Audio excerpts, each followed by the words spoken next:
नमस्कार दोस्तों, मैं रोहित भास्कर आप सभी का स्वागत करता हूं अपने इस कंप्लीट इंग्लिश बैच में। मैं आपके लिए लेके आया हूं एक कंप्लीट इंग्लिश बैच। ग्रामर का ये बैच रहने वाला है। इस बैच में हम जनरली एसएससी एग्जाम्स को टारगेट करके तैयारी करेंगे। ये जो बैच रहने वाला है वो बेसिक लेवल से एडवांस लेवल तक रहने वाला है। इस बैच में मैंने कुछ जरूरी बातों पर ध्यान दिया है। मैंने देखा है, अक्सर देखा है कि ज्यादातर टीचर जो आज इंग्लिश पढ़ा रहे हैं वो बच्चों को रूल रटा रटा कर इंग्लिश पढ़ा रहे हैं। तो रूल न रटा करके लिए मैं आपके लेके आया हूँ कॉन्सेप्ट्स वाली क्लास। यानी हमारी जो कॉन्सेप्ट सीखने वाली क्लास है वो रहने वाली है। मैं आपको रूल्स नहीं रटाऊंगा, मैं आपको कॉन्सेप्ट बताऊंगा। यानी मैं किसी भी रूल के पीछे कौन सा कॉन्सेप्ट है, क्यों हम उसे उस तरह से याद कर लेते हैं, वो नहीं। मैं समझाऊंगा आपको किस तरह से ये चीजें काम करती हैं। ठीक है बच्चों, तो रूल्स को ना रटकर हम कॉन्सेप्ट पे ज्यादा फोकस करेंगे। आज हमारी पहली क्लास है। पहली क्लास को शुरुआत करने जा रहे हैं हम। टॉपिक रहने वाला है नाउन। बड़ा ही प्यारा टॉपिक है दोस्तों। अगर आप नाउन को पढ़ते हैं, जैसे आपने पहले भी बहुत जगह से पढ़ रखा होगा, लेकिन एक बार मुझसे पढ़ के देखिए, यकीन मानिए एक बार मुझसे आप नाउन पढ़ लेते हैं तो आपको दोबारा कहीं पढ़ने की जरूरत नहीं पड़ेगी। इतना मैं कॉन्फिडेंस के साथ कह रहा हूँ। अगर आप एक बार मुझसे पढ़ लेते हैं तो आपको दोबारा कहीं नाउन टॉपिक को पढ़ने की जरूरत नहीं पड़ेगी। अगर आप ये बैच पूरा कर लेते हैं तो आपको दोबारा कहीं से इंग्लिश का बैच करने की जरूरत नहीं पड़ेगी, क्योंकि मैं इसमें सारी चीजें कवर करने वाला हूँ। बिल्कुल बेसिक लेवल से लेकर एडवांस लेवल तक इस बैच को लेके जाएंगे हम लोग। और इतना गारंटी है कि आपका जो एग्जाम में आने वाले क्वेश्चन है आप उसके जवाब या आंसर्स इजीली कर पाएंगे, क्योंकि मैं आपको सारे के सारे कॉन्सेप्ट पढ़ा दूंगा। कोई भी कॉन्सेप्ट नहीं छोड़ा जाएगा जो आपके एग्जाम में पूछा जाता है, फिर चाहे वो प्री एग्जाम में पूछा जाता हो या मेंस एग्जाम में पूछा जाता हो। चलो दोस्तों, ये तो बैच का इंट्रोडक्शन था। कुछ बातें और, जैसे कि आप अगर इस बैच का अगर आप अपना समय दे रहे हैं इस वीडियो को देखने के लिए, तो मैं आपसे रिक्वेस्ट करूंगा कि आप समय के साथ साथ थोड़ी सी मेहनत करें। एक पेन लें, पेपर लें, बैठें और जो नोट्स बनाए जा सकते हैं इस वीडियो के या इस बैच से, जो आप नोट्स, अगर इस बैच के आप साथ साथ नोट बनाएंगे तो आपको बहुत फायदा होने वाला है आपकी अपनी इस तैयारी में। दोस्तों, ग्रामर के साथ साथ एक पैरेलली जो बैच हमारा चलेगा वो वोकैबुलरी का बैच भी चलेगा, जिसमें मैं आपको antonym, सिनोनियम, one word, idiom, phrases, phrasal verbs, ये सारी चीजें भी कराने जाऊंगा दोस्तों। तो मुझे उम्मीद है कि आप मेरा साथ देंगे, मेरे चैनल को सब्सक्राइब करेंगे, लाइक करेंगे और मिलकर हम इस तैयारी में आगे बढ़ेंगे। चलो दोस्तों, अब हम शुरुआत करते हैं अपने टॉपिक की। तो दोस्तों, किसी भी टॉपिक को स्टार्ट करने से पहले, आज हम पहली क्लास कर रहे हैं तो मैं थोड़ा सा आपको इंग्लिश का बेसिक इंट्रोडक्शन दूंगा आज की क्लास में। आज हम इस टॉपिक पर डायरेक्टली मूव नहीं करेंगे, लेकिन इस टॉपिक को पढ़ने के लिए जो बेस बनाना होता है उस बेस को आज हम पूरा बना लेंगे इधर। तो आप अपनी, अगर आपने पेन कॉपी ले ली है, मेरी बात मान ली है, तो आप अपनी कॉपी पे हेडिंग बनाएंगे। आज सीधा नाउन हेडिंग ना बना करके, अगर आपने हेडिंग नाउन बना लिया तो कोई दिक्कत नहीं है, उसके नीचे एक हेडिंग और बनाएंगे जिसपे लिखेंगे आप बेसिक पार्ट। उम्मीद कर रहा हूं आप कॉपी पेन लिए होंगे और मेरी इन बातों को मानेंगे, क्योंकि ये अल्टीमेटली बहुत फायदेमंद रहने वाला है आपके लिए। बिना रिवीजन के कुछ नहीं होता दोस्तों। अगर आप रिवीजन नहीं करेंगे तो मुश्किल है ना। अगर आप रिवीजन करते रहेंगे, नोट्स बनाएंगे, पूरी ईमानदारी से मेहनत करेंगे, तो एक ना एक दिन आपको सफलता जरूर मिलेगी, ये पक्का है। तो चलो दोस्तों, बिना ज्यादा बातें किए पहले ही दिन इतनी सारी बातें करना ठीक नहीं है। सीधा बैच की स्टार्टिंग करते हैं और हेडिंग बनाइए बेसिक पार्ट। आप मेरे पीछे देख पा रहे होंगे स्लाइड्स जो मैंने आपके लिए तैयार किए हैं। बहुत मेहनत लगी है यार इनको तैयार करने में। थोड़ा सा साथ दो यार, चैनल वैनल बढ़वाओ इसको। हेडिंग बनाएंगे आप बेसिक पार्ट।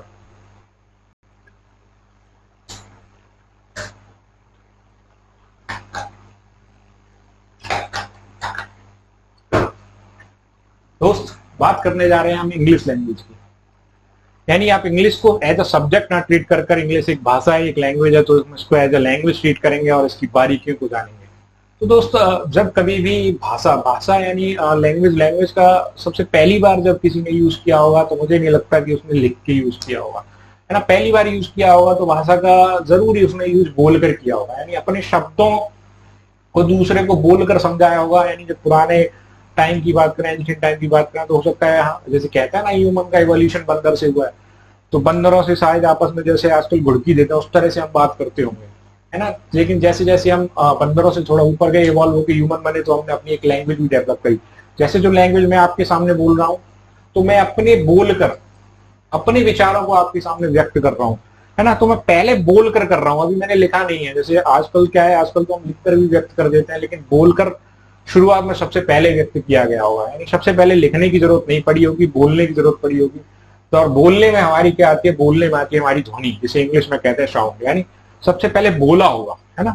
तो इसी तरह से हम जो इंग्लिश लैंग्वेज को पढ़ने वाले हैं, तो इंग्लिश लैंग्वेज को सबसे पहले किसी ने बोला होगा।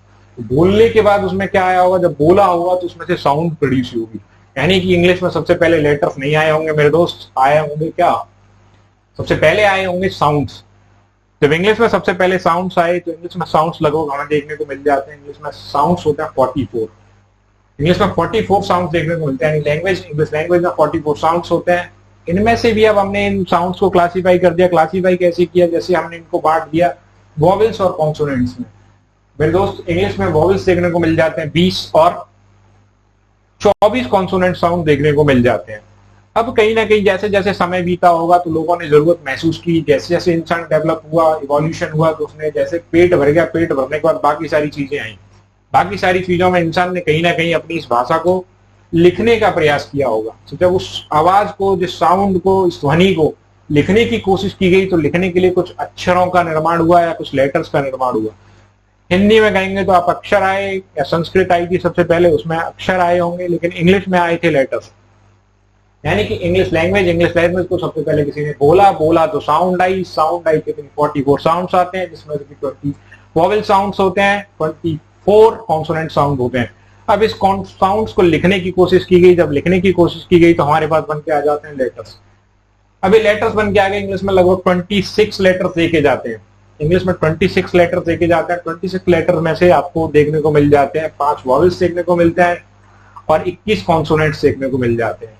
यानी यहाँ तक की बात है, मैं उम्मीद कर रहा हूँ आप सभी को क्लियर होंगी किस तरह से हमने इंग्लिश लैंग्वेज को लेके आए, लैंग्वेज से साउंड्स बनाई, साउंड से लेटर्स बना लिए और लेटर्स का भी क्लासिफिकेशन कर लिया। यानी देखो दोस्तों, 5 वॉवेल से हमने 20 वॉवेल साउंड बना दिए, 21 कॉन्सोनेंट से केवल कितनी 24 कॉन्सोनेंट साउंड्स बना पाए। टोटल कितनी साउंड्स बना ली 44। अब कुछ बच्चों के मन में सवाल आ सकता है, नहीं लेटर्स इतने कम और साउंड्स इतनी ज्यादा क्यों। तो दोस्त उसका रीजन ये है कि हमने किया क्या इंग्लिश लैंग्वेज में, हमने किया ये है कि कई ऐसे वर्ड हैं जिनको हमने 2 जगह, यानी एक ही वर्ड को 2 जगह इस्तेमाल कर लिया, एक ही वर्ड को 3 जगह इस्तेमाल कर लिया, 4 जगह इस्तेमाल कर लिया। देख जैसे समझाता हूं, समझना ध्यान से भाई। जैसे मैंने एक वर्ड आपके सामने लिखा, यहाँ मैं ले लेता हूँ पेन और मैं इधर लिखता हूँ, है ना, इधर लिखता हूँ इंग्लिश लैंग्वेज के साइड में, इधर वॉवेल्स के पास में। जैसे मैंने लिखा काउ, इधर में लिख रहा है, एक सेकेंड, मैंने लिखा काउ। अब काउ में वो आया, मैंने एक वर्ड लिखा वर्क में वो आया। अब देख कैसे पढ़ते हैं, काउ को हम पढ़ते हैं काउ, ओ साउंड दे रहा है अ की। और दूसरा वर्ड मैंने लिखा है वर्क में कैसे पढ़ते हैं, ऐसा लग रहा है जैसे वर्क में हम इसको पढ़ ही नहीं रहे हैं, केवल WR के लिख ले तो उसको भी ऐसा लगेगा वर्क, है ना। जैसे हम केवल WR के लिख लेते हैं तो भी ऐसा लगेगा जैसे कि यही वर्क है ना। तो किया क्या दोस्तों कि एक ही लेटर को लगभग 2 जगह यूज किया, 3 जगह यूज किया, 4 जगह यूज किया, ऐसे करके जब यूज कर लिया गया, तो यूज करने के बाद कम ही लेटर्स में काम चल गया। और जितने कम में काम हो जाता है उतना ज्यादा बढ़िया रहता है। तो हमारे 26 लेटर्स में 44 साउंड बना लिए और हमारा काम चल गया, तो ये बढ़िया रहा। अब ये साउंड जैसे लेटर को तो आप सभी जानते हैं, अल्फाबेट्स में पढ़ते हैं, बचपन से आपने पढ़ लिए हैं, वॉवेल्स भी पढ़ लिए हैं, कॉन्सोनेंट्स भी पढ़ लिए हैं। लेकिन अगर किसी का मन हो रहा है कि साउंड्स पढ़नी है, साउंड्स कैसी होती है देखनी है सर, तो साउंड्स भैया यहाँ तो पढ़ाई नहीं जाएगी। आपको अगर साउंड्स के बारे में सीखना है तो आपको म्यूजिक क्लास में जाना पड़ेगा, आपको म्यूजिक की क्लास अटेंड करनी पड़ेगी, वहां पे आपको पूरी साउंड्स की नॉलेज दी जाएगी। अगर आपको फिर भी देखने का मन है तो गूगल पे जाइएगा और सर्च कीजिएगा IPA चार्ट, उसमें वो आपको बताएंगे इंटरनेशनल फोनेटिक्स अल्फाबेट चार्ट में बताया जाएगा आपको कि किस तरह की साउंड्स होती हैं। चलिए दोस्तों, हम यहाँ से आगे बढ़ते हैं। हमने लेटर्स बना लिए, लेटर्स को आगे लेके चलता हूँ मैं। लेटर्स से क्या किया मैंने, अब दोस्त देखना क्या होगा, है ना। समय आगे बढ़ेगा, समय के साथ साथ चीजें भी आगे बढ़ेंगी और इंग्लिश लैंग्वेज भी आगे बढ़ेगी। अब जब लेटर्स हमारे पास आ गए दोस्त, हमने किया क्या, लेटर्स को जोड़ा, है ना, लेटर्स को जोड़ा है, लेटर्स को जोड़ने का काम किया और एक लेटर का ऐसा कॉम्बिनेशन बना लिया जिसका कोई अर्थ निकलता हो। यानी लेटर्स का ऐसा कॉम्बिनेशन जिसका कोई अर्थ निकलता हो, उसे हम कहने लग गए एक नया वर्ड, उसे हम कहने लग गए वर्ड, है ना। यानी लेटर्स का कॉम्बिनेशन जिसका अर्थ निकलता है उसे हम कहने लग गए वर्ड। तो यहां से लेटर्स से मिलकर बन के आया हमारे पास वर्ड, यानी कॉन्सोनेंट्स और वॉवेल्स को मिलाकर जो हमने एक ऐसा वर्ड बना लिया जिसका अर्थ निकलता है। ठीक है, तो यहाँ से जन्म होता है हमारे पास वर्ड, और जब इस वर्ड का जन्म हुआ, जब लोगों ने वर्ड बनाने स्टार्ट कर दिए होंगे, तो कहीं ना कहीं बहुत सारे वर्ड्स बना दिए, और यहीं से आया वर्ड पावर या वोकेबलरी। अब जब वो वर्ड बन गए तो अब उन वर्ड्स को हम याद करते हैं, याद कर करके अपने जीवन में यूज करते हैं। जैसे कि आप लिखिए रन, है ना, रन, RUN, 3 लेटर से बनकर ये बना एक वर्ड, इसमें कि 2 कॉन्सोनेंट्स हैं, एक वॉवेल है। तो जब ये बन गया तो किसी ने इसको बनाया होगा, बनाने के बाद जब ये वर्ड बन गया तो इसका एक अर्थ भी निकलता है, दौड़ना। अब हम इसको याद करेंगे, यानी ये हमारी वोकैब का पार्ट हो जाएगा। तो दोस्त यहीं से जन्म हुआ वोकैब का। इतने सारे वर्ड्स बना दिए इंग्लिश में कि अब हमें डिक्शनरी लेनी पड़ जाती है। जैसे पुराने जमाने, जैसे आजकल तो डिजिटल हो गया है जमाना, लेकिन पहले क्या हुआ करता था, डिक्शनरी आती थी, है ना, वो डिक्शनरी में लिख देते थे इनका मीनिंग। ये बहुत सारे वर्ड बना दिए, और लगभग हर साल 4000 नए वर्ड्स जोड़े जाते हैं ऑक्सफोर्ड डिक्शनरी में। ऑक्सफोर्ड जो यूनिवर्सिटी है उनका जो लगभग 4000 नए वर्ड्स वो हर साल जोड़ देती है इंग्लिश लैंग्वेज में। तो हमको क्या करना है दोस्तों, अपने सिलेबस के पार्ट में हमें भी बहुत सारे वर्ड्स को याद करना है। लगभग 8-10 हजार वर्ड की वोकेबलरी पावर तो हमारे दिमाग में भी सेट होनी चाहिए अगर इस एग्जाम को क्रैक करना है। तो हम भी दोस्त अपने इन वर्डों को याद करेंगे, लेकिन याद करेंगे कहाँ, वोकेबलरी वाले सेक्शन में, जो मैं अलग से सेपरेट बैच लॉन्च करूंगा उसमें। चलो दोस्त, अब आगे बात बढ़ाते हैं। यानी हमने वर्ड बना लिया, अब क्या क्या दोस्तों, वर्ड मिलाकर इतने सारे वर्ड्स आ गए कि अब इनको पढ़े कैसे। लेकिन मैं पहले सेंटेंस बना लेता हूँ, उसके बाद बनाऊंगा, देखो ना। हमने जैसे लेटर्स को जोड़ जोड़ के वर्ड बनाया, उसी तरह से हमने शब्दों को जोड़ जोड़ के एक वाक्य बना लिया। यानी शब्दों का एक ऐसा समूह जिसका अर्थ निकलता है, उसे हम अब सेंटेंस कहने लग गए, यानी वाक्य कहने लग गए। जिस तरह से हमने लेटर्स का कॉम्बिनेशन किया था, उसी तरह से हमने वर्ड्स का कॉम्बिनेशन कर दिया और एक वाक्य बना लिया, है ना, एक सेंटेंस बना लिया। इतना क्लियर है सबको? इतनी बात है सेंटेंस बनाने तक आगे। अब देख भाई, जैसे मैं तुम्हारे सामने एक वाक्य बोलता हूँ, जो मैंने यहाँ लिखा भी हुआ है, अब बताना क्या ये सेंटेंस है या नहीं है। जैसे मैं आपके सामने बोलता हूँ, आई went market buy fruit come back eat fruit. तो बताइए क्या आपको ये सेंटेंस है? जैसे इंग्लिश लैंग्वेज है भाई, इंडिया में इंग्लिश सब बोल लेते हैं, मैं भी बोल पा रहा हूँ, आप भी बोल पाते होंगे, है ना। तो इस तरह की इंग्लिश तो सब बोल लेते हैं भाई, है ना। जरूरत की क्या है, मैंने अपना मीनिंग कन्वे कर दिया ना आपको। आपको समझ आया ना मैं क्या कहना चाह रहा हूँ? जैसे कि फिर से सुनिए एक बार, I went market buy fruit come back eat fruit.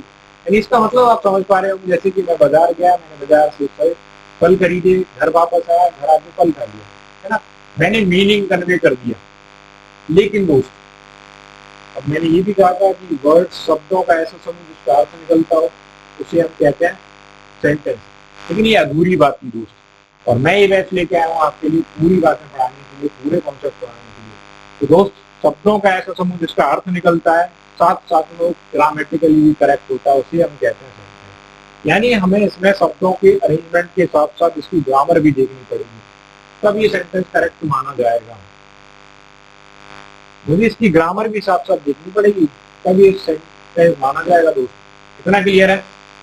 चलिए नोट करिए। और इसी मैंने जो बैच स्टार्ट किया वो बेसिक से स्टार्ट किया, और सेकंड ये बैच जो है उन बच्चों के लिए जिनकी इंग्लिश थोड़ी सी वीक है, कमजोर रह जाती है। यानी किसी को भी ऐसा नहीं लगना चाहिए कि बहुत बेसिक बातें मैं कर रहा हूँ। तो हो सकता है तुमने पढ़ रखा हो, लेकिन बहुत सारे ऐसे भी बच्चे हैं जिन्होंने कभी इंग्लिश को पढ़ा नहीं, वो इंग्लिश से डरते हैं, हिंदी मीडियम से बिलोंग करते हैं और इंग्लिश को दूर ही रखते हैं, पास नहीं आते। तो अगर वो बच्चे ये वीडियो देख रहे हैं तो उनके लिए मैं इतनी मेहनत कर रहा हूँ, उनके लिए मैं इतना डिटेल में बेसिक्स बातों को कर रहा हूँ। अगर तुम्हें लग रहा है, जैसे तुमने अगर पढ़ रखी है और लग रहा है कि बेसिक इतनी बातें सब पढ़ा रहे हैं इसकी वीडियो को, तो थोड़ा समय दे मुझे, यानी थोड़ा सा मेरे साथ 2, 3, 4 क्लास तक चल, फिर तुझे लगेगा हाँ वास्तव में लेवल है ना। तो बिल्कुल बेसिक से उठाएंगे और एडवांस लेवल तक जाएंगे दोस्तों, तो जुड़े रहिए। नोट करिए।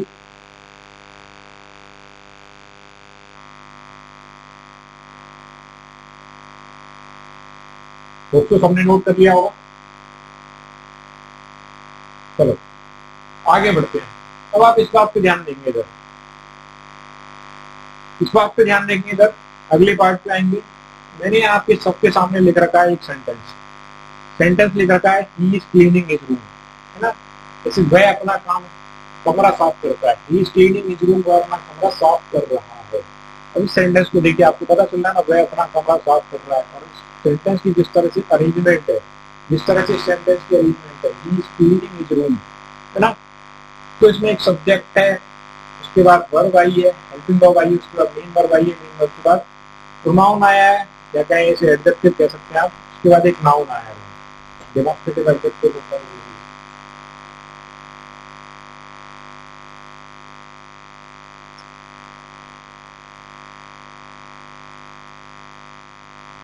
यानी कि ये जो वर्ड आपके सामने लिखा हुआ है, he is cleaning his room, sentence जो आपके सामने लिखा हुआ है, he is cleaning his room, इसमें आप गिनिए कितने सारे वर्ड हैं। तो ही पहला, ही दूसरा, क्लीनिंग तीसरा, हिज चौथा, रूम पांचवा, टोटल मिलाकर 5 वर्ड्स हैं। और हम जब सेंटेंस में देखेंगे तो पांचों वर्ड्स का अलग अलग तरह से इस्तेमाल हुआ है। यानी ही सब्जेक्ट की तरह इस्तेमाल हुआ है, ही हेल्पिंग वर्ब है, क्लीनिंग मेन वर्ब है, ये एक एडजेक्टिव की तरह काम कर रहा है, एडजेक्टिव कह सकते हैं आप, इसे प्रोनाउन कह सकते हैं, है ना।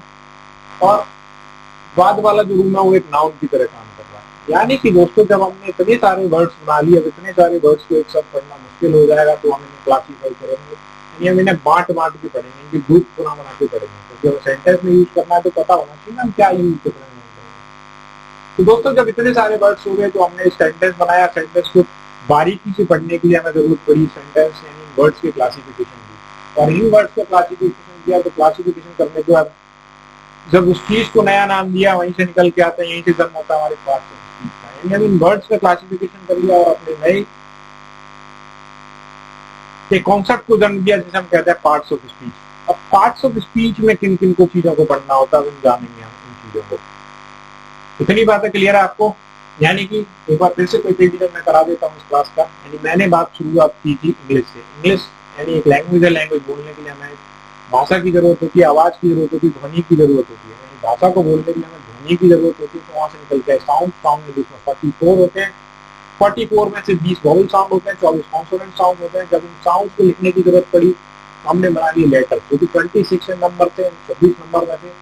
उसके बाद इन वॉवल्स को भी, इन लेटर्स को भी क्लासिफाई कर लिया हमने वॉवल्स और कॉन्सोनेंट्स में।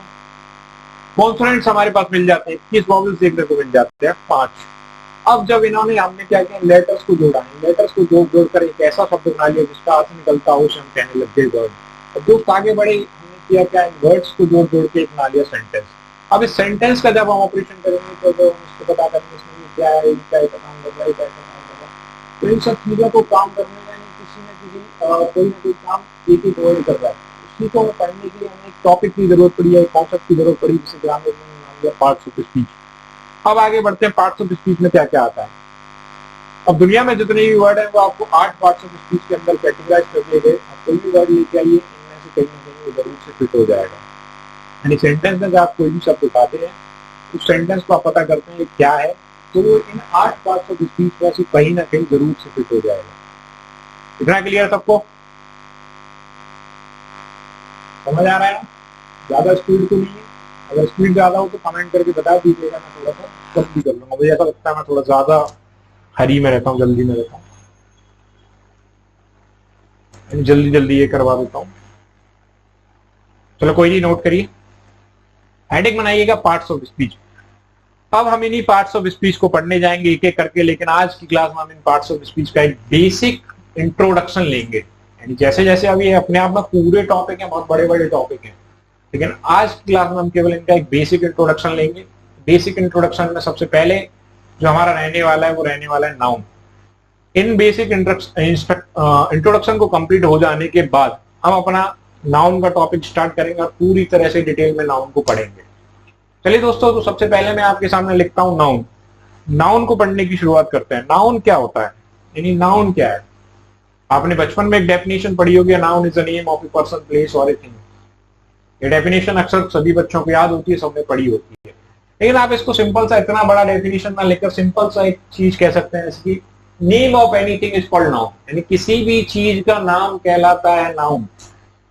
एक बार फिर से, name of anything is called noun, यानी किसी भी चीज का नाम कहलाता है नाउन। फिर वो चीज चाहे हमें दिखाई देती हो या ना दिखाई देती हो, कुछ ऐसी चीजें होती है दुनिया में जिन्हें हम देख पाते हैं, जैसे कि मैं ये फोन देख पा रहा हूँ, मैं ये लैपटॉप देख पा रहा हूँ, मैं ये पंखा देख पा रहा हूँ, मैं बहुत सारी चीजें देख पाता हूँ, मैं तुम्हें भी देख पाता हूँ, हम लोग को जितनी सी भी भौतिक चीजें उन्हें देख पाते हैं। लेकिन दुनिया में कुछ ऐसी भी चीजें हैं जो विजिबल नहीं है, जिन्हें हम देख नहीं पाते। जैसे कि बहुत सारी ऐसी चीजें हैं जिन्हें हम देख नहीं पाते लेकिन उनका भी नाम होता है। कोई बताना चाहेगा क्या है वो? कुछ एग्जांपल्स नोटिस करो, मेंशन कर दो कुछ एग्जांपल्स कमेंट में, बताओ जी। चलो सब बच्चे जवाब दे रहे हैं। जैसे कुछ ऐसी चीजें होती है जिन्हें केवल हम महसूस कर पाते हैं, है ना, जैसे कि लव, हेट, एंगर, है ना। तो ये कुछ ऐसी चीजें जिन्हें हम केवल महसूस कर पाते हैं, कुछ नहीं, होती बहुत सारी हैं। एक एक करके जब नाउन पढ़ेंगे तो उसमें जरूरत के अनुसार हम चीजों को पढ़ लेंगे। चलो आगे बढ़ते हैं दोस्त, नाउन टॉपिक से। नाउन को हम डिटेल में पढ़ने वाले हैं, तो हम इस पे इतना ही टाइम खर्च करेंगे, इतना ही समय देंगे फिलहाल के लिए, क्योंकि हम इसे पूरी डिटेल में पढ़ने वाले हैं आज की वीडियो में। तो नाउन क्या होता है? किसी भी चीज का नाम कहलाता है नाउन, चाहे वो चीज हमें दिखाई देती हो या हम उसे केवल महसूस कर पाते हो। ठीक है, अगली बात आती है दोस्त प्रोनाउन की। ये जो रहने वाला है ना प्रोनाउन, ये बड़ी प्यारी चीज है यार, बड़ा प्यारा टॉपिक अपने आप, है ना। प्रोनाउन क्या होता है? आपने बचपन में पढ़ा होगा, pronoun is a word which is used in place of noun, यानी ऐसे शब्द जो नाउन की जगह लेते हैं वो कहलाते हैं प्रोनाउन, है ना। लेकिन दोस्त मैं इसे इस तरह से भी कह सकता हूं, प्रोनाउन रिप्रेजेंट्स ए नाउन, यानी नाउन की जगह नहीं लेते, कभी कभी ये नाउन को दिखाते भी हैं, दर्शाते भी हैं। यानी सीधी सी डेफिनेशन, अगर बढ़िया सी डेफिनेशन हम अपनी बनाए तो ये होगी, प्रोनाउन वे शब्द होते हैं जो नाउन को दर्शाते हैं, है ना। Pronouns are the words which represents a noun, nouns की जगह लेते हैं। जैसे मान के चलो, अब मैं कह रहा हूं मैं तुम्हारी सहायता करूंगा, है ना, I will help you, I will help you, यानी मेरा कोई नाम है, मेरा नाम रोहित है, आपका नाम कुछ होगा, मान चलिए आपका नाम मोहन है, तो आपका नाम मोहन है, मेरा नाम रोहित है, यानी रोहित मोहन की सहायता करेगा। तो अब किया क्या दोस्तों, मैंने अपना नाम ना लिखकर मैंने उसकी जगह लिख दिया आई, और तुम्हारा नाम ना लिखकर मैंने उसकी जगह लिख दिया यू। तो ये दोनों क्या हुए, नाउन की जगह ले लिया। लेकिन कई बार क्या होता है, नाउन को दर्शाते भी हैं, है ना, नाउन को दर्शाती है। जैसे ये वाला सेंटेंस आप देख लीजिए, this is a new car, है ना, this is a new car, यह एक नई गाड़ी है। भाई ये दिस क्या कर रहा है सर? दिस क्या है? ये दिस इस कार को दर्शा रहा ना, ये जो है ना, ये नई गाड़ी है, ये जो है ना नई गाड़ी है। तो ये कार की ओर इशारा कर रहा है, जबकि उसकी जगह नहीं ले रहा है, कह रहा है ये जो नई गाड़ी है, यहां से उस कार को दिखा रहा है, उसकी जगह नहीं ले रहा है। बचपन में हमने केवल इतना पढ़ा था कि नाउन की जगह आते हैं प्रोनाउन, लेकिन अब हम पूरा कॉन्सेप्ट जानेंगे, नाउन की जगह भी आते हैं और नाउन को दर्शाते भी हैं। जैसे ही मेट हर, है ना, वह उसको मिला, उसमें क्या था, कोई वह था तो किसी को मिला, उसमें ही भी प्रोनाउन है, यानी इसकी जगह भी कोई नाम रहा होगा और हर की जगह भी कोई नाम रहा होगा। तो इन्होंने तो नाउन की जगह ली। लेकिन इधर आओ, दोज वर रोहन्स फ्रेंड, यानी वे रोहन के दोस्त हैं, तो दोस्त वहां कहीं है, लेकिन ये दोज क्या कर रहा है, दोज उनकी ओर इशारा कर रहा है, उन्हें दर्शा रहा है, दोज वर रोहन्स फ्रेंड। तो ये नाउन को दर्शा भी रहा है। जल्दी से नोट करेंगे इतना, चलिए नोट करिए।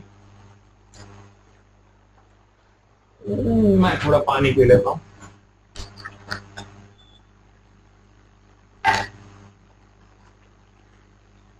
साथ साथ नोट करिए।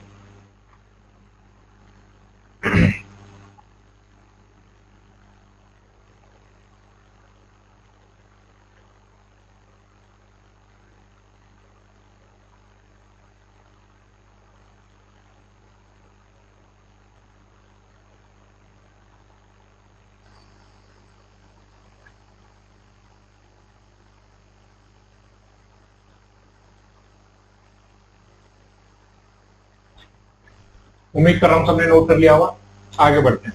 अब देख भाई, अब इतना तो था बेसिक प्रोनाउन में, लेकिन प्रोनाउन को हम थोड़ा सा ऊपर ले जाएंगे, इसका लेवल थोड़ा सा ऊपर करेंगे और मैं आपको थोड़ा सा अच्छे लेवल की बातें समझाता हूँ।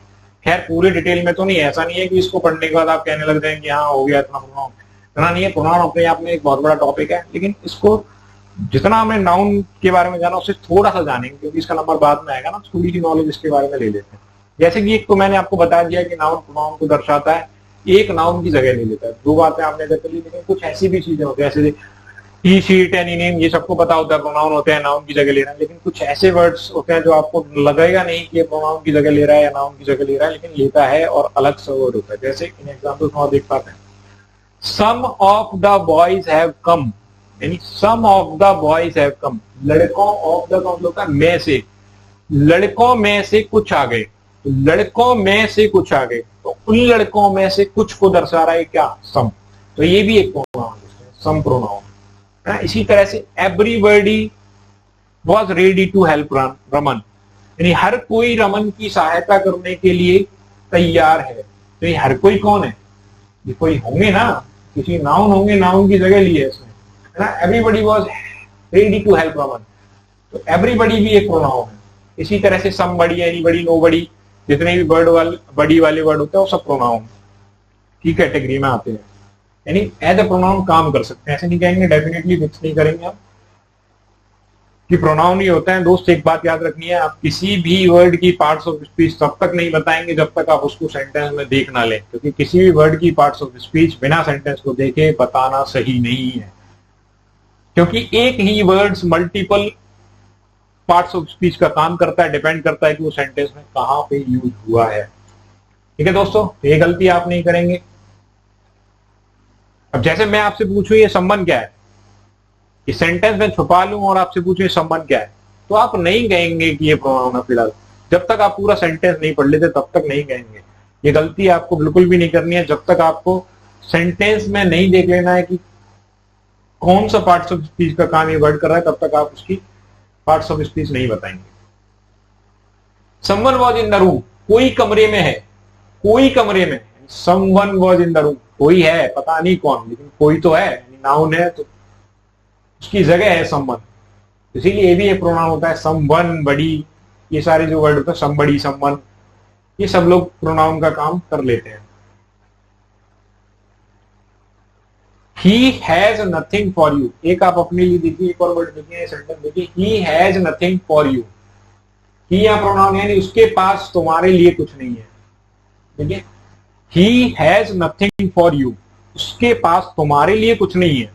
तो देखो ये तो सबको पता है, ही क्या है, ये प्रोनाउन है, ही प्रोनाउन है ना। और ये इधर वाला यू, ये भी प्रोनाउन है, सबको पता है, ईट, आई, वी, यू, दे, ये सबको पता होता है प्रोनाउन होता है। लेकिन ये नथिंग को बताओ, ये नथिंग क्या है, कुछ नहीं है, यानी कुछ होता तो वो क्या होता, कुछ होता तो वो नाउन होता, लेकिन हमने उसकी जगह क्या लिखा है, कुछ नहीं है। तो यार ये नथिंग भी नाउन का, प्रोनाउन का काम कर रहा है, या नथिंग भी प्रोनाउन का काम कर रहा है। तो मेरे दोस्त फिलहाल के लिए इतनी इन्फॉर्मेशन काफी है, यानी कि I, we, you, they, he, she, it से ऊपर भी प्रोनाउंस होते हैं, जैसे someone, somebody, someone, somebody, everybody, anyone, nothing, इस तरह के वर्ड्स भी प्रोनाउन का काम कर सकते हैं। बाकी एक्स्ट्रा इन्फॉर्मेशन या बाकी पूरी इन्फॉर्मेशन कॉन्सेप्ट के साथ प्रोनाउन टॉपिक में दी जाएगी। आगे बढ़ते हैं अपने अगले पार्ट्स ऑफ स्पीच की ओर, ये बेसिक इंट्रोडक्शन में। अब हम जानेंगे, थोड़ा सा इंट्रोडक्शन लेंगे एडजेक्टिव का, है ना, क्योंकि आज ये बेसिक इंट्रोडक्शन की क्लास है, सभी पार्ट्स ऑफ स्पीच का एक बेसिक इंट्रोडक्शन लेना है, तो फॉर्म में इतना ही काफी है। अगला बढ़ते हैं एडजेक्टिव की ओर। एडजेक्टिव क्या होता है मेरे दोस्त? भाई एडजेक्टिव होता है समथिंग, यानी ऐसा कुछ जो नाउन और प्रोनाउन में थोड़ा सा कुछ जोड़े, है ना, उसके बारे में कुछ बताए। एडजेक्टिव होता है, एडजेक्टिव क्या करता है? एडजेक्टिव करता है add extra detail to the meaning of a noun और प्रोनाउन, यानी नाउन और प्रोनाउन में कुछ बढ़ा के बताता है, उनकी क्वालिटीज बढ़ा देता है। जैसे मान के चल दोस्त, मैं लाया एक टेबल, मैं ले आया एक टेबल। अब टेबल ले आया तो एक बच्चा, प्यारा सा बच्चा, गोलू मोलू सा मेरे पास आता है, मेरे से कहता है, सर टेबल लाए हो? हाँ भाई टेबल लाया। तो कहता है सर कौन से कलर की है? मैं काले रंग की है। फिर यही नहीं रुकता है वो, फिर कहता है सर काई की है? मतलब काई की है भाई, डाइनिंग टेबल है, खाना खाने के काम आती है। तो कह रहा काई से बनी है? तो लकड़ी से बनी है। बोले चाइना वाइना की तो नहीं लाए? नहीं भाई इंडियन है। कैसी है? गोल है। यानी कि देखो इस बच्चे ने कितने सारे सवाल मुझसे कर दिया, नहीं इसी टेबल में कितनी सारी बातें मैंने इसको बता दी। मैंने कहा भाई ब्लैक कलर की टेबल है, डाइनिंग टेबल है, लकड़ी से बनी है, इंडियन है, गोल है ना। तो ये क्या है, ये टेबल की सारी विशेषता है, टेबल के बारे में बताया ना, टेबल के मीनिंग में डिटेल्स ऐड की। तो यही होता है एडजेक्टिव, यानी किसी भी नाउन या प्रोनाउन की क्वालिटीज विशेषताएं बताने का काम करता है। फिर वो चाहे उसका रंग हो, रूप हो, उसके गुण हो, उसके दोष हो, ये सारी चीजें बताने का काम करता है एडजेक्टिव। तो उम्मीद कर रहा हूं आप सभी को समझ आया होगा, जल्दी से नोट करिए।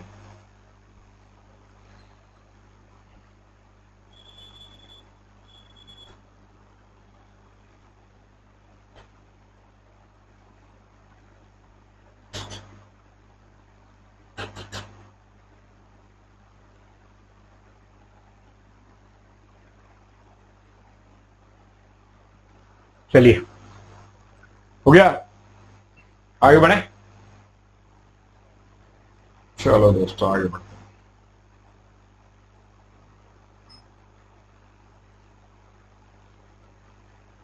अब भैया बात आती है, अब एक एडजेक्टिव होता है, एक बात और आती है, एक चीज होती है भैया डिटरमाइनर, इसे हम डिटरमाइनर कहते हैं। डिटरमाइनर क्या करते हैं, नाउन से पहले आकर नाउन को फिक्स करते हैं।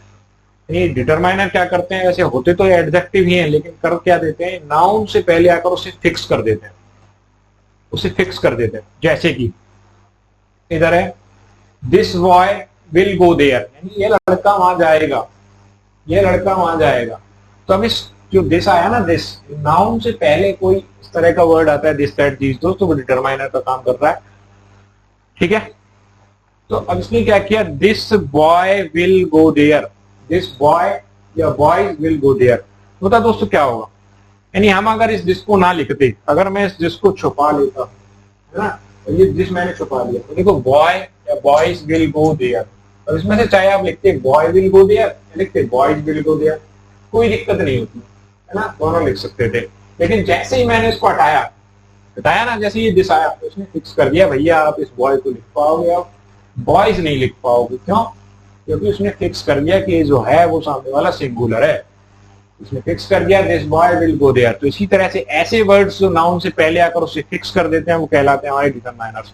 दूसरे एग्जांपल में देखेंगे, these boys will go there, तो जैसे ही मैंने इस दीज को छुपा लिया, तो जैसे ही छुपाया तो आप देख पाएंगे boy slash boys will go there, दोनों बातें सही हो जाएंगी, बॉय विल गो देयर या बॉयज विल गो देयर। लेकिन जैसे ही मैं इसको हटाता हूँ सामने आता है दीज, अभी दीज क्या कर देगा, भैया ये बॉय को नहीं आने देगा, ये आएगा boys, these boys will go there, क्योंकि दीज का अर्थ होता है दी, यानी एक से ज्यादा, तो प्लूरल को लेगा, यहां से आएगा these boys will go there. इसी तरह के वर्ड्स जो नाउन से पहले आकर नाउन को फिक्स कर देते हैं, उसे डिटरमाइन कर देते हैं, उन्हें कहते हैं डिटरमाइनर्स। क्लियर, जैसे देखो, this intelligent student can solve it, तो स्टूडेंट इसमें नाउन है, स्टूडेंट नाउन है, इंटेलिजेंट क्या है, इंटेलिजेंट एडजेक्टिव है, लेकिन इस इंटेलिजेंट को भी क्या किया, एक डिटरमाइनर में आके फिक्स कर दिया, यानी यही इंटेलिजेंट बच्चा है जो इस प्रॉब्लम को सॉल्व कर सकता है, इसके अलावा कोई और नहीं है भाई। चलो भाई नोट करो जल्दी जल्दी, मैं भी देख लेता हूं हमारी क्लास कैसे चल रही है। बढ़िया लाइव जा रही है, आपके कमेंट भी दिखाई दे रहा है मुझे। चलो भाई नोट कर लो, ले भाई साइड हो गया, ले साइड, बचपन में कर देते ना सर साइड, ले भाई साइड, पूरा हो गया, लिख ले, इधर हो जाते भाई।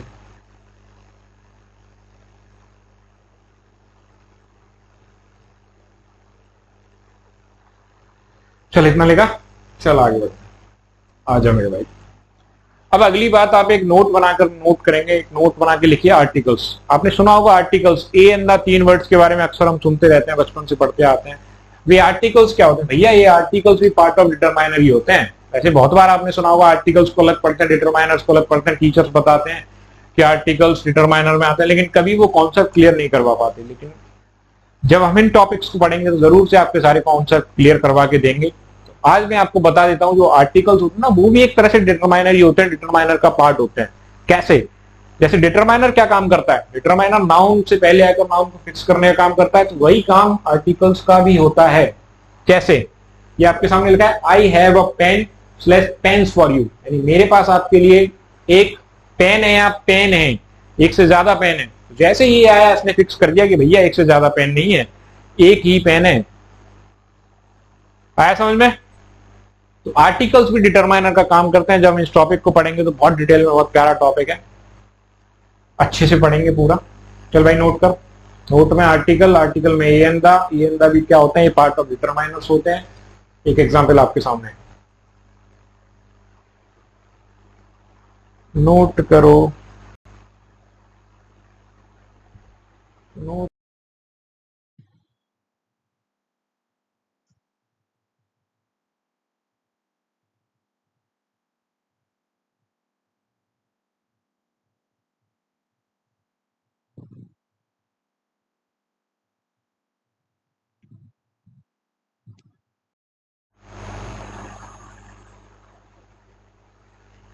कर लिया? चलो आगे बढ़ते हैं। अब आगे की बात आती है आर्टिकल्स के बाद हम चलेंगे अपने अगले वर्ड पे, अगले टॉपिक पे। डिटरमाइनर्स को हमने पढ़ लिया है। एक बात और याद रखेंगे आप, थोड़ी सी बात जो आपको याद रख लेनी है, जो मैंने पहले आपको बता दी लेकिन फिर से एक बार रिपीट कर देता हूं। वो ये है, ये जो नोट लिख रखा है ना एकदम बढ़िया सजा के, उसको आप भी इसी तरह से लिख लेंगे। ये बात मैंने आपको पहले बता दी लेकिन फिर से एक बार बता देता हूं। वर्ड की पार्ट्स ऑफ स्पीच सेंटेंस में उसकी यूज के अकॉर्डिंग बताएं। यानी वर्ड की पार्ट्स ऑफ स्पीच आप बिना सेंटेंस में उसका यूज देके नहीं बताएंगे। आप किसी भी वर्ड की पार्ट्स ऑफ स्पीच केवल तभी बताएंगे जब आप उसका सेंटेंस में यूज देख लें। ठीक है? जैसे देखो दोस्त, एक एग्जांपल है, this is a new table. एक नई टेबल है ना, this is a new table. तो अब ये दिस क्या कर रहा है भैया, इस टेबल की ओर इशारा कर रहा है, इस टेबल को दर्शा रहा है। This is the new table, यानी जो मेरे पास है वो एक नई टेबल है, तो मैं उसकी ओर इशारा कर रहा हूँ, उसको दर्शा रहा हूं, है ना। तो ये क्या है, ये प्रोनाउन है भैया, ये प्रोनाउन है। This is a new table, यानी वो एक नई टेबल है, उस टेबल को दर्शा रहा है। ये तो बताया था मैंने, प्रोनाउन रिप्रेजेंट से नाउन, प्रोनाउन नाउन को रिप्रेजेंट कर रहा है, तो टेबल नाउन है, इसको रिप्रेजेंट कर रहा है। This is a new table, वो एक नई टेबल है। लेकिन अब दूसरा एग्जाम्पल देखो, साथ ही में ये लिखा है, this story was written by him. This story was written by him, यानी यह कहानी उसके द्वारा लिखी गई।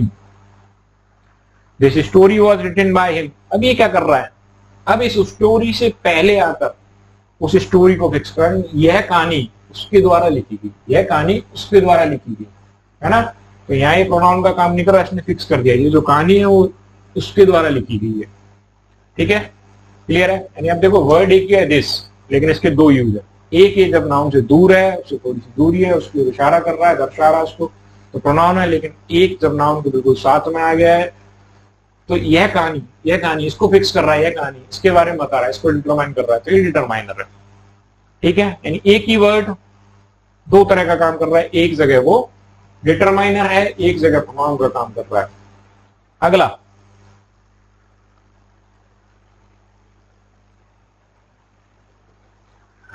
ऑल चिल्ड्रन लाइक स्टोरीज, सभी बच्चे स्टोरीज पसंद करते हैं। All children like stories, children noun है, नाउन से जस्ट पहले क्या आया, ऑल यानी उसने फिक्स कर दिया, सभी बच्चे, इसको फिक्स कर दिया, यानी सभी बच्चे, सभी बच्चे क्या करते हैं, सभी बच्चे स्टोरी फिक्स पसंद करते हैं। इसलिए क्या किया है, ये ऑल ने आकर इस नाउन को फिक्स कर दिया, यानी सभी बच्चे स्टोरी पसंद करते हैं। लेकिन अगला एक और सेंटेंस देखिए आप, अगले सेंटेंस में देखेंगे, all of the girls have come. All of the girls have come, यानी सभी लड़कियां आ चुकी हैं। All of the girls have come, सभी लड़कियां आ चुकी हैं। इसने क्या किया, सभी लड़कियों को दर्शा दिया, यानी एक नाउन को रिप्रेजेंट कर दिया। तो ये क्या है इधर, ये प्रोनाउन का काम कर रहा है। ठीक है, इसी तरह से बहुत सारे वर्ड्स होते हैं जो आपको ध्यान रखना है कि सेंटेंस में किसका यूज, यानी कौन सा पार्ट्स ऑफ स्पीच, उसका यूज आप सेंटेंस में देखकर ही बताएंगे। बिना सेंटेंस में देख के आप किसी भी वर्ड का पार्ट्स ऑफ स्पीच नहीं बताएंगे। अब ये मैंने आपके लिए लिख रखे हैं थोड़े से, many books were bought by हर। बताइए इसमें मैनी क्या है, डिटरमाइनर है या प्रोनाउन है, बताइए।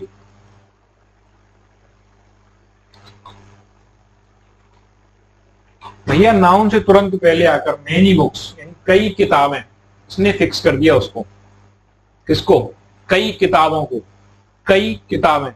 फिक्स कर दिया ना, कई किताबें, तो ये क्या हो गया, इधर डिटरमाइनर है, और जब लिखा है many of the tables were printed, tables में से कई, टेबल्स में से कई, टेबल्स में से कई, इधर ये क्या दर्शा रहा है, वो टेबल्स को दर्शा रहा है, टेबल्स में से कुछ को दर्शा रहा है, तो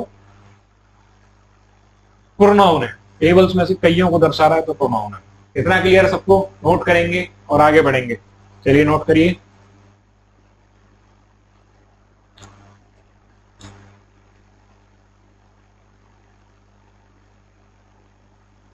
आगे बढ़े, जल्दी करो यार, बहुत दूर, बहुत सारे पार्ट्स बताने हैं अभी, साथ के साथ कॉपी रखेंगे। आगे बढ़ो, चलो आगे बढ़ते हैं अगले पार्ट स्पीच की ओर। अगला भैया हमारा आता है वर्ब। अब हम बात करेंगे वर्ब, वर्ब यानी कि क्रिया। क्रिया में क्या होता है दोस्तों, क्रिया में अब हम क्रिया को समझने की कोशिश करें, यानी कोई भी जो काम होता है उसे हम क्रिया कह देते हैं।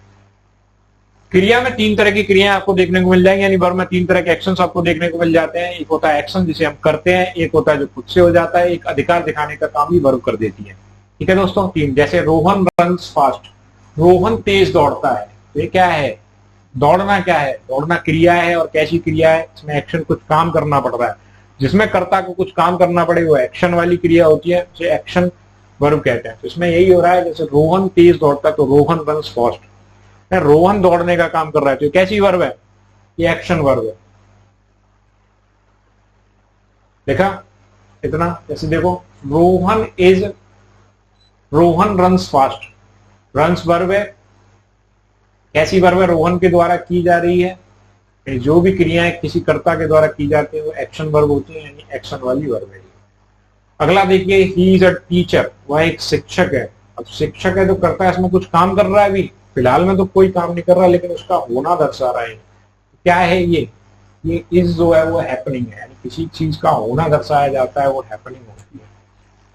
ठीक है, यानी एक जिसमें कर्ता को कोई काम करना पड़े उसे कहते हैं एक्शन वर्ब, दूसरी जिसमें कर्ता को कोई काम न करना पड़े लेकिन उसका कुछ होना दर्शाया जाता है उसे कहते हैं हैपनिंग वर्ब। जैसे ही इज अ टीचर, उसमें कुछ काम नहीं कर रहा है फिलहाल, वहां बाद में पढ़ाने का काम करता हुआ, लेकिन फिलहाल कोई काम नहीं कर रहा है, केवल उसके बारे में बताया जा रहा है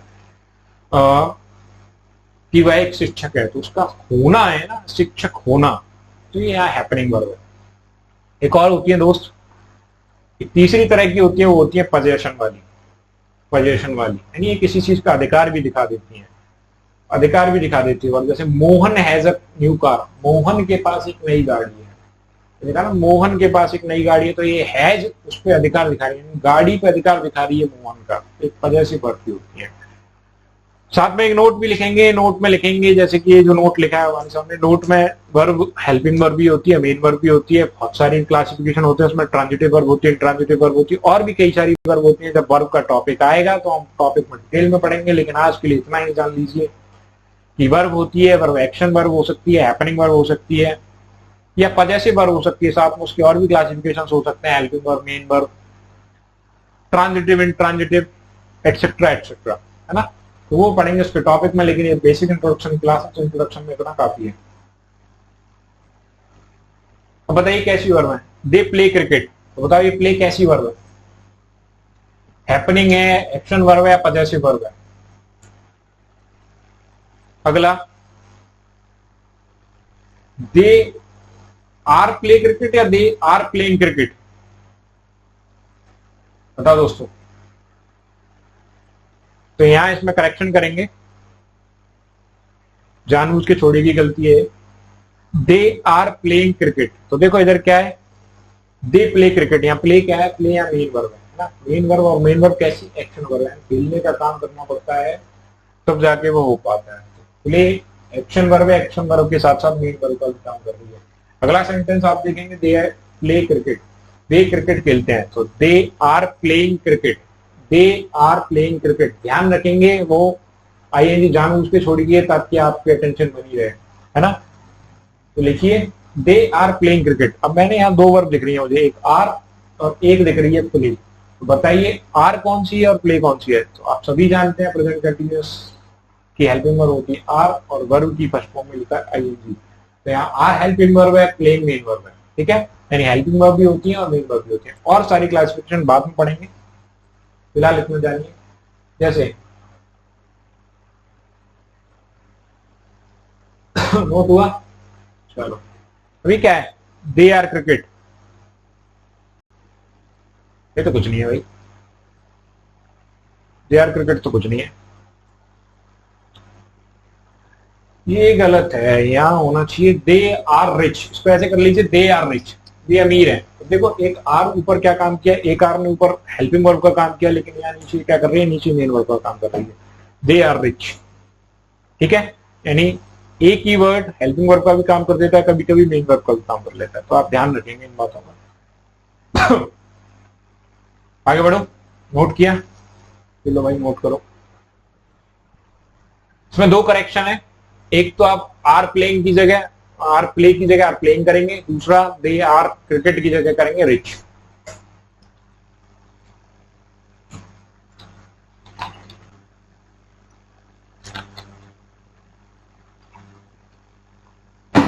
चलो भाई,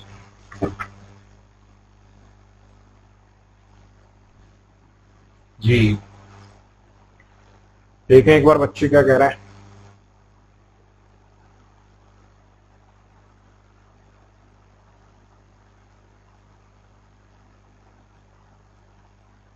हाँ भाई, चलो आगे बढ़ते हैं।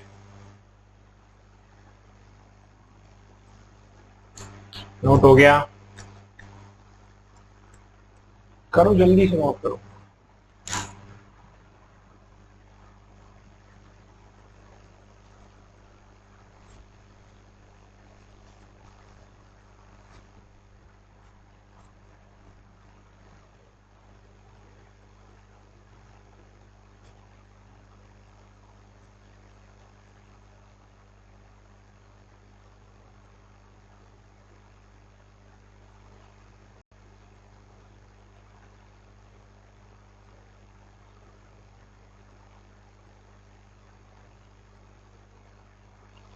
चलो आगे बढ़ते हैं।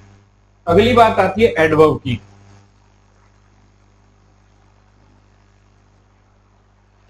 अगली बात आएगी दोस्त एडवर्ब की।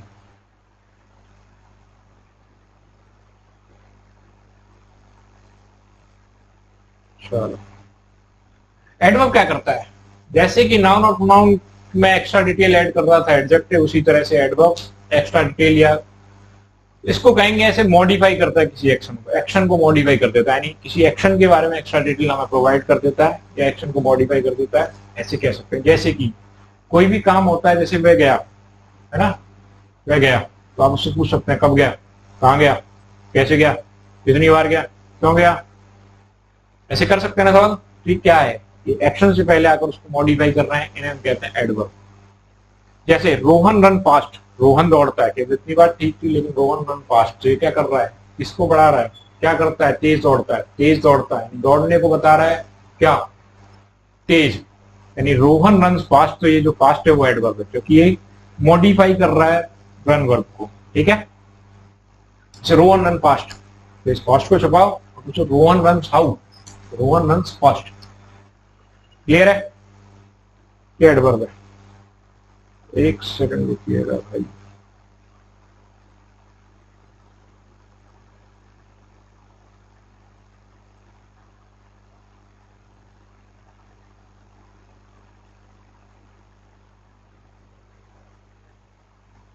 क्लियर, यानी ऐसे वर्ड्स जो एक्शन को मॉडिफाई करते हैं वो कहलाते हैं adverb. Rohan runs fast, Rohan runs how fast, Rohan runs how runs fast, उसने क्या किया, आगे वर्ब को मॉडिफाई करते हैं, वो कहलाता है एडवर्ब। अगला देखिए, ही केम यस्टरडे, जैसे वह यहाँ कल आया था, वह आया था, वह यहाँ कल आया था, ही केम व्हेन, कल, तो ये यस्टरडे क्या कर रहा है आके यहाँ, ये भी मॉडिफाई कर रहा है एक्शन को, आने को बता रहा है कि कल आया था, है ना, तो ये भी एडवर्ब है, ये दो एडवर्ब। एडवर्ब का सीधा सीधा सा काम होता है कि एक्शन को आगे मॉडिफाई कर देते हैं, उससे पूछ लेते हैं कब, क्यों, कहां, कैसे, कितने, ये हो जाते हैं हमारे मॉडिफायर्स, जो वर्ब को मॉडिफाई कर देते हैं उसे कहते हैं हम एडवर्ब। इतना क्लियर सबको। चलिए आगे अगले 500 स्पीच की ओर बढ़ते हैं, जो कि रहने वाला है हमारा प्रीपोजिशन। प्रीपोजिशन क्या होता है दोस्तों, ये होता है रिलेटिव वर्ड्स, यानी ये एक वाक्य को दूसरे वाक्य से जोड़ने का काम करते हैं। ठीक है, यानी रिलेशन बताते हैं, एक वाक्य को दूसरे से जोड़ने का काम करते हैं, उनको रिलेट करते हैं। रिलेट करते हैं, जोड़ता कंजक्शन के लिए क्या करते हैं, रिलेट करते हैं। कंजक्शन जोड़ता है, ये रिलेट करते हैं एक दूसरे से। जैसे कि ही केम टू अस, वह हमारे पास आया। ही केम अस, जैसे ये होता है ऐसे स्कूल को छुपा लेते हैं, और होता है ही केम अस। भाई क्या कहना चाह रहे हो, समझ नहीं आ रहा। लेकिन इस केम को और इस अस को जोड़ने के लिए, इनका संबंध बताने के लिए, रिलेट करने के लिए, जोड़ना सही नहीं होगा कहना, क्योंकि कंजक्शन वो काम करता है, यहाँ हम कहेंगे संबंध बताने के लिए, रिलेट करने के लिए। ठीक है, तो प्रीपोजिशन ऐसे शब्द होते हैं जो दो वाक्यों, दो शब्दों के बीच में संबंध बताने का काम करते हैं। जैसे कि यहाँ कर रहा है, जैसे ही केम अस होता केवल, तो समझ नहीं आता भाई क्या कहना चाह रहा है ये भाई, है ना। लेकिन जैसे ही मैंने लिखा ही केम टू अस, वह हमारे पास आया, है ना। अब मैं क्या कर सकता हूँ, उसकी जगह इनमें से कुछ भी लिख दूं, जैसे ही came to us, he came towards अस, हमारी ओर आया। ही केम बिफोर अस, हमसे पहले आया। ही केम आफ्टर अस, हमारे बाद आया। ही केम विद अस, हमारे साथ आया। ही केम विदाउट अस, हमारे बिना आया। यानी इनमें से जरूरत, मीनिंग के अकॉर्डिंग आप कोई भी प्रीपोजिशन यहाँ लगा सकते हैं, वो अपना एक अलग अर्थ देगा, लेकिन इन दोनों वर्ड्स को रिलेट करेगा, आपस में जोड़ने का काम कर देगा। तो जो जोड़ने का काम कर, जोड़ने का नहीं, रिलेट करने का, जो रिलेट करने का काम करते हैं वो कहलाते हैं हमारे प्रीपोजिशन। जरा समझ आया, सेंटेंस में दो वर्ड्स को रिलेट करने का जो काम करते हैं वो होते हैं प्रीपोजिशन। आई होप इतना समझ आया, जल्दी से नोट करेंगे और आगे बढ़ेंगे।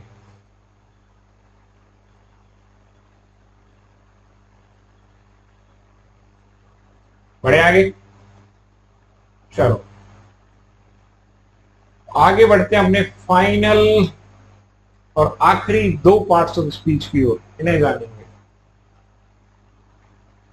तो भैया हेडिंग बनाएंगे आप 7वें नंबर की, जिसे हम कहते हैं कंजक्शन।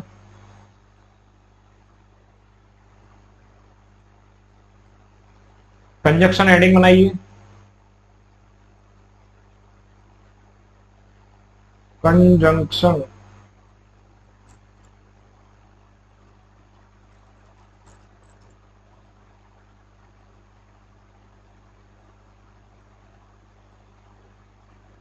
अब देख रहा, कंजक्शन।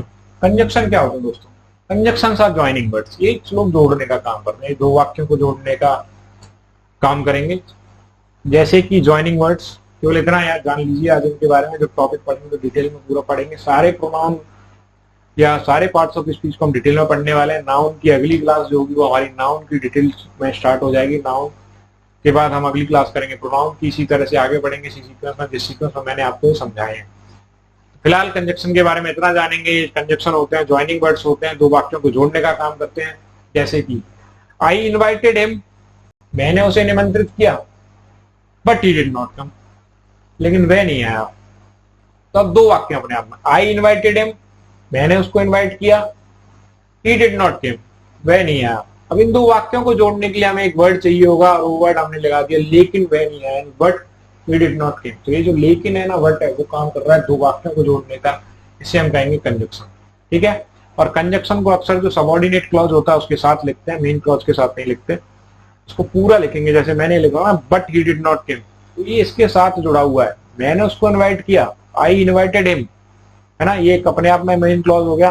क्लॉज और फ्रेज भी हम जानेंगे, वो अगली क्लास में जानेंगे, लेकिन फिलहाल आप याद रखिए। मैं इसको कहता हूँ, जैसे एक पार्ट ये है, आई इन्वाइटेड हिम, मैंने उसे इन्वाइट किया, बट ही डिड नॉट केम, वह नहीं आया, लेकिन वह नहीं आया। इसको पूरा लिखेंगे लेकिन वह नहीं आया दूसरे वाले पार्ट में। ठीक है दोस्तों, कंजक्शन साथ ज्वाइनिंग वर्ड, जैसे यहाँ बट ने दो वाक्यों को जोड़ने का काम कर दिया, और बट जुड़ के दूसरे वाले के साथ ही रहता है। इसको याद रखेंगे, अलग अलग नहीं रखेंगे, बीच में नहीं रहता। ये सबऑर्डिनेट क्लॉज होता है, यानी बाद वाला जो रह जाता है सेंटेंस, उसके साथ जोड़ते हैं, जो इस वाले के साथ, बाद वाले के साथ, बट ही डिड नॉट केम के साथ। ठीक है, इसी तरह से एक और देखो, एक और के साथ आप एग्जांपल सोचते हैं, ही विल सक्सीड, वह सफल हो जाएगा, इफ ही वर्क्स हार्ड, अगर वो मेहनत करता है ना। अगर मेहनत करता है तो सफल हो जाएगा, यानी मेहनत करता है तो सफल हो जाएगा। ठीक है, तो ऐसे भी आप इसको लिख सकते हो। ये क्या कर रहा है, जैसे ही वर्क्स हार्ड, अगर वो मेहनत करेगा तो ही विल सक्सीड, वो सफल हो जाएगा। दो वाक्य हैं, लेकिन उनको जोड़ने के लिए क्या आ गया, इफ आ गया, इसलिए यहाँ कंजक्शन है। ठीक है दोस्तों, और कंजक्शन को कौन से बाद वाले सेंटेंस के पार्ट में जोड़ कर ही लिखा जाता है। ठीक है, क्लियर है, नोट करिए।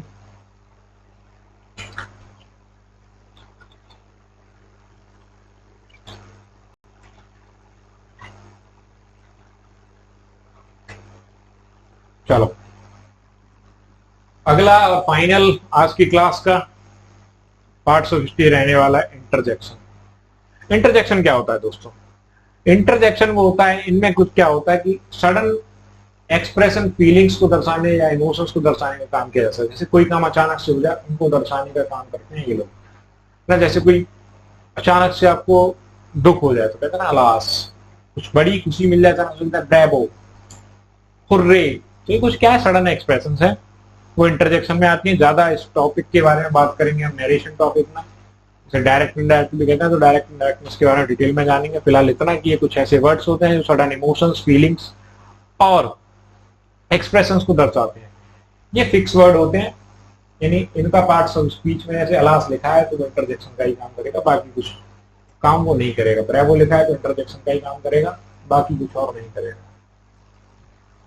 ये फिक्स वर्ड्स हैं जो कि सडन फीलिंग्स को दर्शाने का काम करते हैं। ये फीलिंग्स चाहे दुख की हो सकती है, सुख की हो सकती है, किसी अचानक से आने वाली खुशी हो सकती है, अचानक से आने वाला कोई डिजास्टर हो सकता है। तो दोस्तों यही होते हैं इंटरजेक्शंस। कुछ आपके सामने लिखे, अलास, ब्रेवो, हुर्रे, इनमें से कुछ भी हो सकता है। तो फाइनली आप मुझे इतना बताएंगे आज की क्लास आपको कैसी लगी, इतना ही छोड़ेंगे आज हम उसको, और कल से अपने टॉपिक की स्टार्टिंग करेंगे बढ़िया तरीके से। नाउन की पहली क्लास कल से स्टार्ट होगी। आज हमने इंग्लिश का एक बेसिक इंट्रोडक्शन लिया है। तो आप मुझे कमेंट करके बताइएगा कैसी लगी आपको ये क्लास, ठीक है दोस्तों। और ज्यादा से ज्यादा अपने दोस्तों के साथ, पढ़ने वाले बच्चों के साथ जो पढ़ना चाहते हैं इंग्लिश, इंग्लिश है प्रॉब्लम, यानी हिंदी मीडियम के बहुत सारे ऐसे बच्चे होते हैं, इंग्लिश मीडियम के ऐसे बहुत सारे बच्चे होते हैं जिन्हें ग्रामर में बहुत सारी दिक्कतें आती हैं और वो बेसिक से सीखना चाहते हैं। तो ज्यादातर जो टीचर होते हैं वो बेसिक की बातें कभी करते ही नहीं या बेसिक सिखाते नहीं, सीधा रूल लटा के छोड़ देते हैं। तो रूल्स वाली क्लास नहीं रहने वाली है। मैं इस क्लास में आपको सारे कॉन्सेप्ट क्लियर करवाऊंगा बिल्कुल बेसिक से, जैसे आज मैंने बिल्कुल भाषा की शुरुआत से इसको उठाया था, उठा के ले जाकर मैंने आप इसको पार्ट्स ऑफ स्पीच तक से समझा दिया है ना। तो दोस्तों इसी तरीके से ये क्लासेस आगे भी चलती रहेंगी और इसी तरीके से इन टॉपिक्स को बेसिक टू एडवांस लेवल पढ़ाया जाएगा।